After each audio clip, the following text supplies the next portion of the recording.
Inspector of police Piduguralla.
Meeting వాయిదా పడింది.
ఏవోగా work చేస్తున్నాను.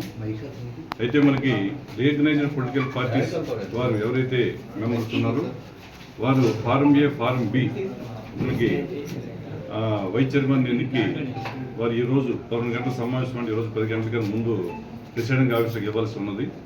ఎవరు కూడా ఇవ్వలేదు. కాబట్టి ఈ ఎన్నికని రేపు 11 గంటలకి వాయిదా వేయడం జరుగుతుంది. కౌన్సిలర్లు గెలుచుకున్నాం. ఈరోజు వైస్ చైర్మన్ ఎన్నిక జరుగుతుంది. దాంట్లో పార్టీ ఒకరిని నిర్ణయించింది. కౌన్సిలర్లు అందరూ పోయారు ఎన్నికలో పాల్పంచుకోవడానికి. కావాలని అధికారుల మీద ఒత్తిడి తెచ్చి పోలీసులను అడ్డం పెట్టుకొని గోండాలను తీసుకొచ్చి కౌన్సిలర్ని కౌన్సిల్ హాల్లో పోనీకుండా, ముఖ్యంగా ఆడవాళ్ళని, బీసీలని, ఎస్సీలని వాళ్ళ ఒక్క ఓటు హక్కును వినియోగించుకోకుండా పట్టుబట్టి పోస్ట్పోన్ చేశారు. ఏముంది, ఒక వైస్ చైర్మన్ ఎన్నిక మేము గెలిచినందువల్ల మారేది లేదు, మీరు ఓడిపోయినందువల్ల తీసేది లేదు. మీరు ఇచ్చిన హామీలు ప్రజలకు నిలబెట్టుకుంటే ఏదైనా మేలు జరిగింది. కానీ ఇటువంటి చిల్లర పనులు చేస్తే ఎవరన్నా దాన్ని ప్రశంసిస్తారా? ఈరోజు మొత్తం రాష్ట్రంలో కేవలం ఈ ప్రాంతమే అనట్లా, చంద్రబాబు నాయుడు గారి నాయకత్వంలో ఉన్న ఎమ్మెల్యేలంతా వైఎస్ఆర్సీపీ నాయకుల మీద జులుం చేయటమే ఇంట్రెస్ట్గా సాగుతుంది తప్పితే ఇచ్చిన హామీలు నిలబెట్టుకుందాం, ఇచ్చిన మాట నిలబెట్టుకుంటాం అనుకునేవాడు ఒక్కడు లేడు. ఇక్కడ మీరు చూశారు, ఎర్రపతినేని శ్రీనివాసరావు గారి ఆధ్వర్యంలో ఈరోజు తెలుగుదేశం నాయకులు వచ్చి మరి ఉన్న కౌన్సిలర్స్ అందరినీ బెదిరించి పంపించారు. రేపు పోతారు. పార్టీ నిర్ణయించిన ప్రకారం వాళ్ళ యొక్క ఓటు హక్కును వాళ్ళు వినియోగించుకోవడానికి, పార్టీ ఎన్నుకున్న నాయకుడికి ఓటేయడానికి వాళ్ళ ప్రయత్నం వాళ్ళు చేస్తారు. కేవలం వాళ్ళ యొక్క దిగజారుడుతనానికి నిదర్శనమే ఈరోజు ఈ ఎన్నికని వాళ్ళు ఇంత చండాలంగా దాన్ని చిత్రీకరించడం. మరి ఎలక్షన్ కమిషన్ ఏమైందో ఈరోజు ఎలక్షన్ కమిషనరే చెప్పాలి దానికి ఉన్న వాళ్ళు. ఈరోజు పోలీసులు కానీ అధికారులు కానీ ఒక ఎలక్షన్ కమిషన్ కింద పనిచేస్తారు, ప్రభుత్వం కింద కాదని గతంలో అనేక నీతులు చెప్పారు తెలుగుదేశం నాయకులు. మరి ఈరోజు ఏది ఎలక్షన్ కమిషను? ఎక్కడున్నారు పోలీసులు వ్యవస్థ? పోలీసులే కౌన్సిలర్ని అడ్డుపట్టుకుంటున్నారు రానియకుండా. పోలీసులే తెలుగుదేశం చొక్కా వేసుకుంటే పోయింది కదా, మేమేం కాదనట్లేదు కదా. ఆ తెలుగుదేశం చొక్కా వేసుకొచ్చి ఆ నిలబడండి లాఠీలు పట్టుకొని, అంతకన్నా దిగజారుడు ఏమి ఉండదు కదా. ఏది ఏమైనా ప్రజాస్వామ్య పద్ధతిలో మా హక్కుల్ని, ప్రజాస్వామ్య హక్కుల్ని పరిరక్షించడానికి జగన్మోహన్ రెడ్డి గారి నాయకత్వంలో మేము ముందుకు పోతాం. ఎప్పుడు ఎన్నిక పెట్టినా మా ఓటు హక్కును వినియోగించుకోవడానికి, మా అభ్యర్థికి ఓటు వేయడానికి మా కౌన్సిలర్లు పోతారు. ఖచ్చితంగా రేపు పోతారు. చూద్దాం మరి రేపు ఏం జరుగుతుందో, అది కూడా వేసి చూడాల్సిందిగా అందరికీ విజ్ఞప్తి చేస్తాను. ఇక్కడ ఉన్నాం కదా, ఇక్కడ ఉన్నాను కదా నేను. రేపటికి వాయిదా 11 గంటలకు వాయిదా వేస్తున్నాను.